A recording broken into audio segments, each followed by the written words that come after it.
मैंने इस सफर की शुरुआत नाउरू, ये पैसिफिक ओशन के बीचों बीच है और मैप पर एक छोटे से पॉइंट की तरह दिखाई देता है। ये सबसे छोटा इंडिपेंडेंट रिपब्लिक है।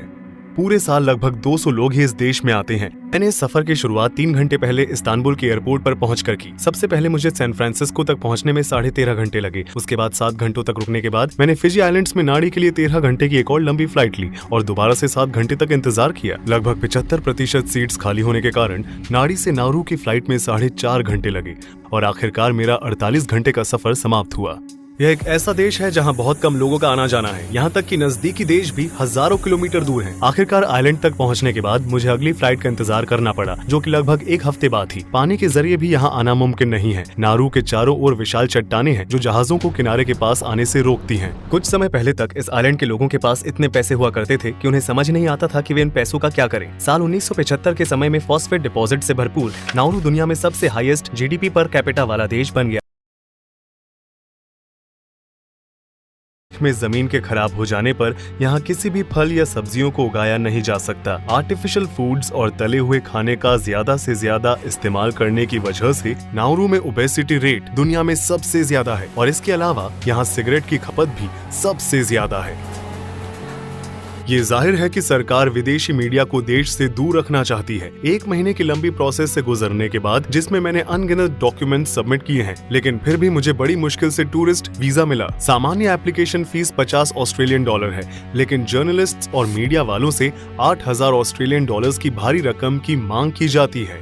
देश के अंदर एंटर करते ही पुलिस ने तुरंत मेरा ड्रोन मुझसे ले लिया। आपको ऊपर से यह आइलैंड देखने में थोड़ा अजीब लगा होगा। नाउरू की आसमान से तस्वीर लेने की इजाजत नहीं है। यहाँ वीडियो बनाना आसान नहीं होगा, क्योंकि नाउरू हम सब से एक शर्मनाक सच्चाई को छिपाने की कोशिश कर रहा है, जिसके बारे में आपको आगे पता चलेगा। मैं इस वक्त यारेन में हूँ, क्योंकि रनवे एरिया और ड्राइववे एरिया एक दूसरे के ठीक बगल में है, इसलिए यहाँ कार्स का एयरप्लेन्स को रास्ता देना बहुत ही आम बात है। पैदल चलने वाले लोगों को लैंडिंग और टेक ऑफ के दौरान होने वाले जेट ब्लास्ट के प्रति चेतावनी दी गई है। ऐसा इसलिए है क्योंकि यह देश इतना छोटा है कि स्ट्रिप के आकार वाला ये एयरपोर्ट आइलैंड के पूरे साउथ वेस्ट कोस्ट तक फैला हुआ है। आप जो यहाँ देख रहे हैं वो है एयरपोर्ट। अगर मैं अंदर जाना चाहता हूँ तो मैं बस इस फेंस को पार करके अंदर जा सकता हूँ। आइलैंड का पूरा एरिया सिर्फ 21 स्क्वायर किलोमीटर या 8 स्क्वायर माइल्स है। पूरे देश को कार से ड्राइव करने में ज्यादा से ज्यादा 20 मिनट का समय लगता है और सफर जहाँ से शुरू होता है वहीं से खत्म भी होता है, क्योंकि यहाँ सिर्फ एक ही रिंग रोड। यहाँ पुलिस हर वक्त पहरा देती रहती है। अपनी ओर किसी का भी ध्यान नहीं खींचने के लिए मैं देश के इकलौती टूरिज्म एजेंसी तक पहुंचा और अब मैं एक गाइड के साथ आइलैंड को एक्सप्लोर करना शुरू करूंगा।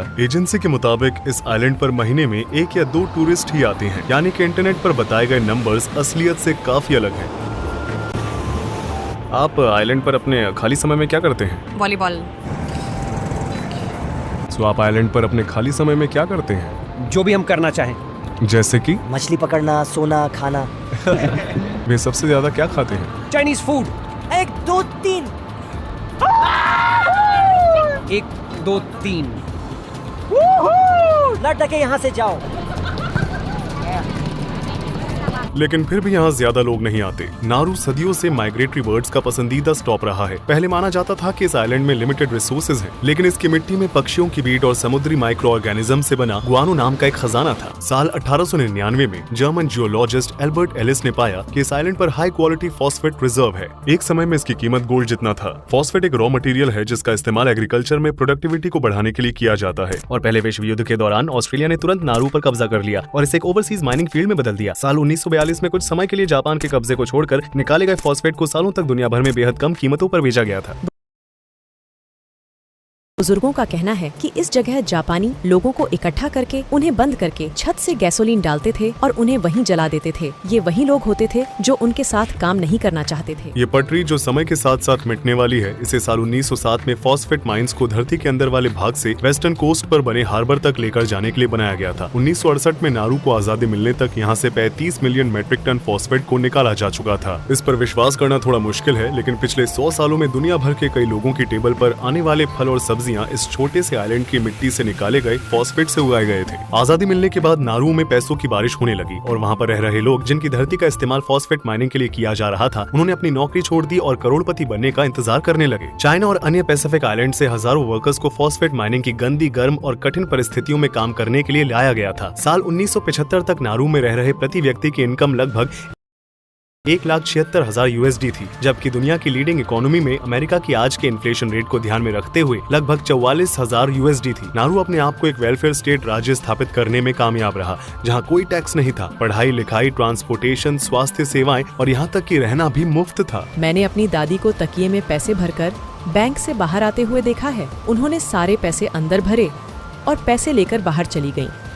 उन्होंने यह सारे पैसे खर्च कर दिए। मैंने सुना कि यहाँ के एक पुलिस ऑफिसर के पास एक लैम्बोर्गिनी थी, लेकिन उसे एहसास हुआ कि वो कार के लिए फिट नहीं था, इसलिए उसने उसे फेंक दिया। क्या ये सच है? हाँ, ये बिल्कुल सच है। यहाँ तक कि कुछ कारों को तो सिर्फ सजावट के लिए ही खरीदा जाता था।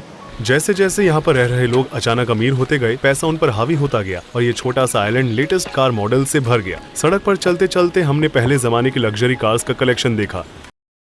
कैडिलैक, जीप, लैंड रोवर, ये उन गाड़ियों के कुछ नाम हैं जिनका इस्तेमाल आइलैंड पर रहने वाले लोग अपने मनोरंजन और रफ्तार के लिए कभी कभी किया करते थे। ये कार के कब्रिस्तान की तरह लग रहा है। उन पर जमी हुई जंग ये दर्शाती है कि अच्छे दिन और कितने दूर हैं। जब से मैं यहाँ आया हूँ तब से यहाँ पर रह रहे लोग मुझे सड़क पर घूमने वाले पिटबुल के झुंडों से सावधान रहने की चेतावनी दे रहे हैं। एक जमाने में ये बहुत ही मशहूर ब्रीड मानी जाती थी, जिसे आइलैंड के कुछ लोगों ने अडॉप्ट भी किया और फिर सड़कों पर खुला छोड़ दिया। डॉग्स के साथ साथ बाकी के जानवर जो पहले नारू में मौजूद नहीं थे, उन्हें भी समय के साथ साथ यहाँ लाया गया। बिल्लियाँ, मुर्गियाँ और सुअर ऐसे कुछ जानवर हैं जिन्हें हाल ही में आइलैंड पर लाया गया है। माइनस द्वारा पेड़ों को उखाड़े जाने और उपजाऊ मिट्टी की खुदाई करने के बाद सभी लिविंग ऑर्गेनिज्म को काफी नुकसान पहुंचा था। ये धरती न तो एग्रीकल्चर के काम आती है और न ही कंस्ट्रक्शन के। इस वजह से यहाँ के लोगों को इसकी बहुत बड़ी कीमत चुकानी पड़ती है। नारू की धरती 15 मीटर या यूं कहे कि 49 फीट तक गहरे गड्ढों और लाइमस्टोन पिक्स से ढकी हुई है, जो आइलैंड के बीच से लेकर कोस्टल एरियाज तक फैला हुआ है। एसिड की अधिक मात्रा होने की वजह से इस बंजर जमीन पर कुछ भी उगाया नहीं जा सकता। नॉर्वन खुद को जीवित रखने के लिए विदेशों से हाईली कंप्रेस्ड कैंड फूड्स का इस्तेमाल करते हैं, जिसे ज्यादातर ऑस्ट्रेलिया से इम्पोर्ट किया जाता है।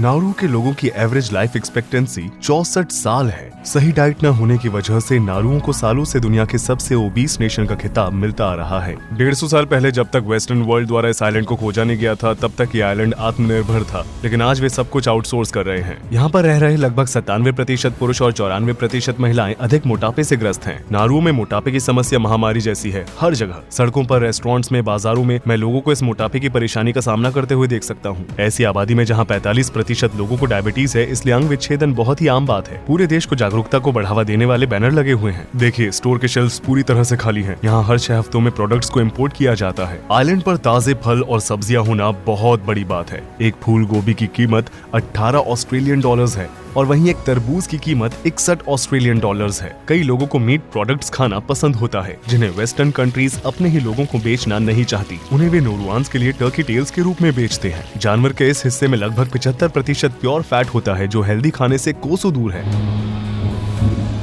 फॉस्फेट की माइनिंग की वजह से यहाँ रहने की जगह की भी कमी है। डिस्ट्रक्शन की वजह से नारुओं की लगभग 80% जमीन रहने लायक नहीं है, जिससे इसके 14,000 निवासी सिर्फ 4 स्क्वायर किलोमीटर या 1.5 स्क्वायर मील के कोस्टल एरिया में रहते हैं। ये है बुआडू लैगून, मात्र एक ऐसी जगह जिसे कभी छुआ नहीं गया। ये पहले के समय में ले जाने का दरवाजा है। एक समय में नारू इस पौधे से भरपूर हुआ करता था, लेकिन अब ये सब गायब हो गया। यहाँ अभी भी केले के पेड़, पैंडेनस के पेड़ और अनानास के पौधों को देखा जा सकता है। मूर्तियों की तरह दिखाई देने वाले स्ट्रक्चर्स नारुओं के समुद्र तट पर, यह चट्टान के स्ट्रक्चर्स समुद्र से 5 मीटर या 16 फीट ऊपर तक पहुँचते हैं। समुद्र चट्टानों से भरा हुआ है, जो किनारों से लगभग 200 मीटर तक फैली हुई है, जिससे बड़े बड़े जहाजों का इस तरफ आना मुश्किल हो जाता है। इनमें से कई पानी के नीचे हैं और समुद्र का पानी कम होने पर उन्हें देखा जा सकता है। इससे लोगों के लिए पानी में सैकड़ों मीटर तक जाना और मछली का शिकार करना संभव हो गया है। पेड़ों के नष्ट होने की वजह से साल भर यहाँ का एवरेज टेम्परेचर लगभग 30 डिग्री सेल्सियस या 86 डिग्री फ़ारेनहाइट तक बढ़ जाता है। आइलैंड पर मौसमी हवाओं की वजह से बारिश और समय एक साथ बहते हैं। हालांकि नारुओं में कोई भी नदी या स्ट्रीम नहीं है, इसलिए यहाँ के लोगों के पास ताजे पानी की कमी है। इन डिसैलिनेशन प्लांट्स में रिवर्स ऑस्मोसिस का इस्तेमाल करके, समुद्र के पानी का इस्तेमाल करके देश भर में हर रोज 2 मिलियन लीटर पीने का पानी बनाया जाता है। यहाँ मोक्का वेल नाम का एक अंडरग्राउंड लेक है। बिना किसी लोकल की मदद के इस गुफा में एंटर करने का रास्ता ढूंढना थोड़ा मुश्किल है, क्योंकि इसकी एंट्रेंस बहुत छोटी है। युद्ध के दौरान नारुओं के लोगों ने इस जगह का इस्तेमाल छिपने के लिए और साफ पानी पीने के लिए किया था। यह डिब्बों और कांच के टुकड़ों से भरा हुआ है। यह अंडरग्राउंड लेक अब पीने के पानी का सोर्स नहीं है। ईसाई धर्म से पहले यहाँ कौन सा धर्म था? हमने बुर्रक से शुरुआत की। यहाँ भगवान है, वहाँ ऊपर एक ऑल्टर है। अगर वे इसे खाना देते हैं तो वह जीवित हो जाते हैं और उनकी इच्छा पूरी करते हैं। कोई है जो अब भी बुर्राक धर्म में विश्वास रखता है? कुछ हैं। उनका मानना था कि अगर आप आएं और इस पानी में डुबकी लगाते हैं तो यह आपकी स्किन या शायद कुछ अन्य बीमारियों को भी ठीक कर सकता है। इस देश का कोई ऑफिशियल कैपिटल नहीं है। हालांकि यारेन डिस्ट्रिक्ट में पार्लियामेंट हाउस, एम्बेसी, देश का एकमात्र पुलिस स्टेशन, फायर डिपार्टमेंट और एयरपोर्ट जैसे सभी संस्थान मौजूद हैं। यहाँ सिर्फ 11 स्कूल हैं, जिनमें से 3 हाई स्कूल हैं और एक स्टेट यूनिवर्सिटी है। आइलैंड पर लगभग सभी को अंग्रेजी आती है। नॉरुआन उनकी पहली भाषा है। मिसाल के लिए नारू नाम का जन्म नारुआन शब्द अना ओएरा से हुआ था, जिसका मतलब होता है मैं बीच पर जाता हूँ। आप हेलो कैसे कहते हैं? अच्छा, आप कैसे हो को क्या कहेंगे?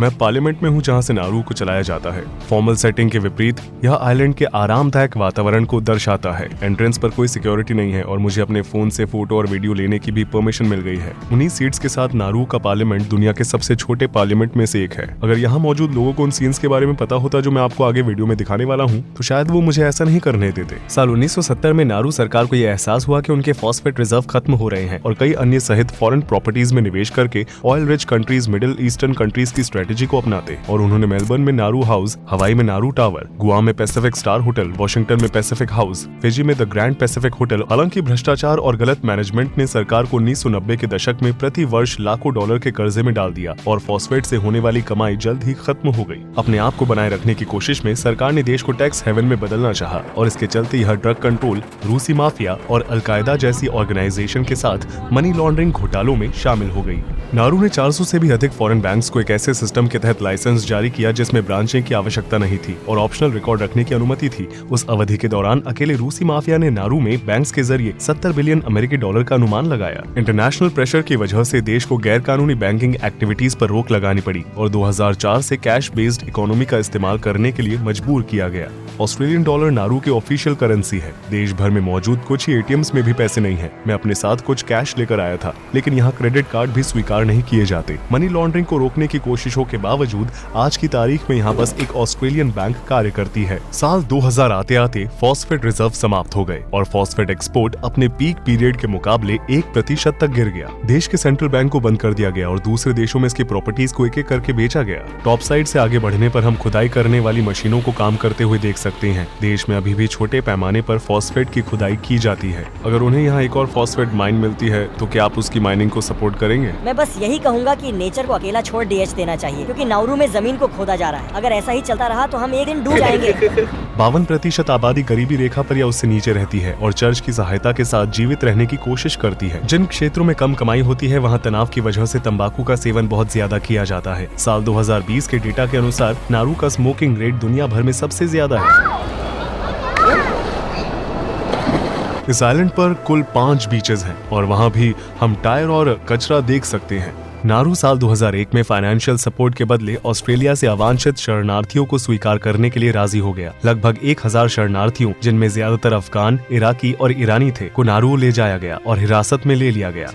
टॉप साइड पर वहाँ 3 रिफ्यूजी कैंप्स लगाए गए थे। लोगों को चिलचिलाती धूप में साफ पानी की नियमित पहुंच के बिना सालों तक प्लास्टिक के टेंट्स में रहने के लिए मजबूर किया गया था। इनमें से कईयों ने अपनी जिंदगी को समाप्त करके अमानवीय और बिगड़े हुए हालातों और अनिश्चित भविष्य से बचने की कोशिश की। ऐसे हालातों में सबसे ज्यादा मुश्किलों का सामना बच्चों को करना पड़ा, जो कि ज्यादातर कैंप्स में थे। इन कैंप्स को बनाए रखने के लिए ऑस्ट्रेलिया हर साल 550 मिलियन USD खर्च कर रहा था। दूसरे शब्दों में कहा जाए तो नारू गवर्नमेंट आइलैंड पर बंदी बनाए गए हर एक रिफ्यूजी के बदले 5 लाख USD कमा रही थी। जैसे ही मैंने इन छिपे हुए इलाकों में जाने की कोशिश की, अचानक बैरिकेड मेरे रास्ते में आ गए। उन्होंने टॉप साइड में 3 अलग अलग जगहों पर बनाए गए कैंप्स की ओर जाने वाली सभी सड़कों को बंद कर दिया था। फिर भी मुझे बाहर से शूट करने का एक रास्ता मिल ही गया। लगभग 20 सालों से ये कैंप्स चिकित्सीय लापरवाही, दुर्घटनाओं और खुद की जान लेने की वजह से अनगिनत व्यक्तियों की जान जाने का स्थान बन गया है। हालिया रिपोर्ट से पता चलता है कि ये जगहें अब पूरी तरह से खाली हो चुकी हैं। हालांकि यहाँ पर रह रहे लोगों को इस बारे में कोई खास जानकारी नहीं है। वर्तमान में नारू कनाडा में स्थित मेटल्स कंपनी के सहयोग से गहरे समुद्र में माइनिंग में शामिल होने का इंतजार कर रहा है। उनका प्लान पॉलीमेटालिक स्टोन्स को निकालने का है, जो हर 10 लाख सालों में बस कुछ ही मिलीमीटर बढ़ते हैं। बैटरियों में पाए जाने वाले कोबाल्ट, निकल, कॉपर और मैग्नीज जैसे मेटल से युक्त ये पत्थर आने वाले भविष्य में एनर्जी का सोर्स बनेंगे। वैज्ञानिकों ने चेतावनी दी है कि समुद्री जीवन को खतरे में डालने वाले ये माइनिंग ऑपरेशंस कार्बन को अब्सॉर्ब करने की समुद्र की क्षमता को कम कर सकते हैं और तेजी से मौसम में बदलाव ला सकते हैं। 1960 के दशक के आखिर में नारू दौलत के जिस भ्रम में फंस गया था, उस वजह से यहाँ के लोग कड़ी मेहनत और पढ़ाई लिखाई के महत्व को नहीं समझ पाए। गवर्नमेंट ने भविष्य के लिए कोई योजना नहीं बनाई और देश के सभी संसाधनों को खत्म कर दिया। मोटिवेशन, स्किल्स और ज्ञान के बिना यहाँ बेहतर भविष्य बना पाना लगभग नामुमकिन है। कभी न भरने वाले घावों वाला वाला ये छोटा सा आइलैंड दुनिया में जो कुछ भी चल रहा है उसके सारांश के रूप में और एक सबक के रूप में हमारे सामने खड़ा है, जिसे मानवता को हमेशा याद रखना चाहिए। इस डॉक्यूमेंट्री को देखने के लिए धन्यवाद। मुझे उम्मीद है कि इसने आपके नजरिए को बदला होगा। मेरे YouTube चैनल को सब्सक्राइब करना न भूलें।